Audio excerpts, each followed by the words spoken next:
আসসালামু আলাইকুম, কেমন আছেন সবাই? এই তো আজকে মেয়ের আবদারে নুডলসের চপ বানাতে চলে আসলাম। আর আপনাদের সবাইকে দেখাবো আমি আজকে কিভাবে নুডলসের চপ বানালাম।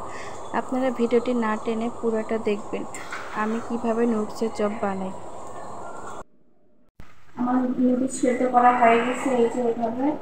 এখন আমি এখানে যা যা লাগবে দিব। দেখুন, এখানে আমি পেঁয়াজ আর কাঁচামরিচটা কাটে নিয়েছি। কাঁচামরিচটা অল্প দিয়েছি, যেহেতু মেয়ে খাবে তো অত ঝাল বেশি খাইতে হবে না।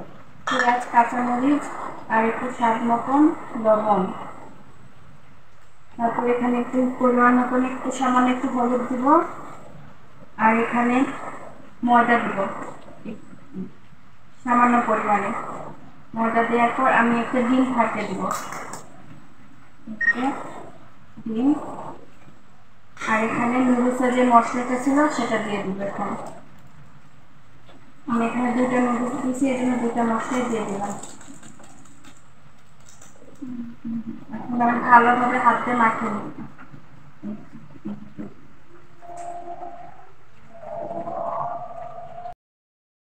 এই যে এইভাবে মাখিয়ে নিব। আমার মাখিয়ে নিয়ে শেষ, আমি এখন এটা ভাজবো। আমার তেল গরম করা হয়ে গেছে, আমি এখন নুডলসের চপগুলো দিয়ে দিব।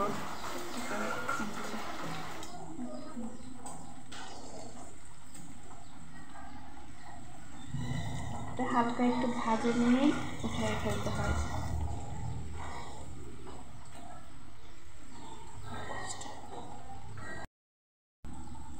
পেঁয়াজে যেরকম শেপ করে না ছোট ছোট করে, ঠিক সেরকম করে এটা এভাবে ছোট ছোট করে দিতে হয়। এগুলো হালকা আঁচে ভাজতে হবে, বেশি জাল দিলে শুধু পুড়ে যাবে, কিন্তু ভিতরে কিছু ঢুকবে না। যে একটা একটা করে একটু পরপর উল্টাই দিবেন, হালকা বাদামি হইলেই নামাই নেবেন।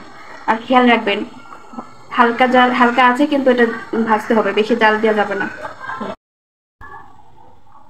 যে আমার কয়েকটা ভাজা হয়ে গেছে। যেগুলো ভাজা হয়েছে সেগুলো একটা একটা করে বাটিতে উঠাই নিব। আর যেগুলো হয়নি সেগুলো আস্তে আস্তে হোক।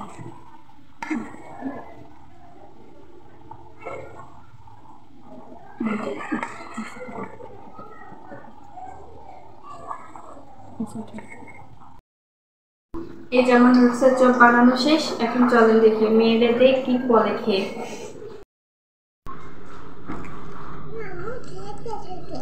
হ্যাঁ, ভালো হয়েছে। আচ্ছা, খাও। আপনারা বাসায় ট্রাই করবেন, এটা অনেকটাই ভেতরে সফট থাকে, অনেক নরম আর খেতে অনেক ইয়ামি। আমার সস দিয়ে খায় না, এমনি খাও। এমনি খাওয়া হবে, খাও। কেন?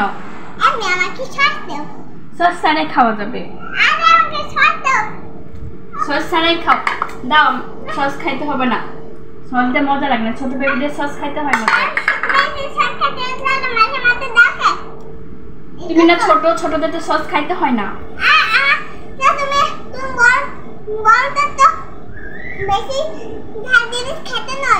আমি তো ঝাল দেই।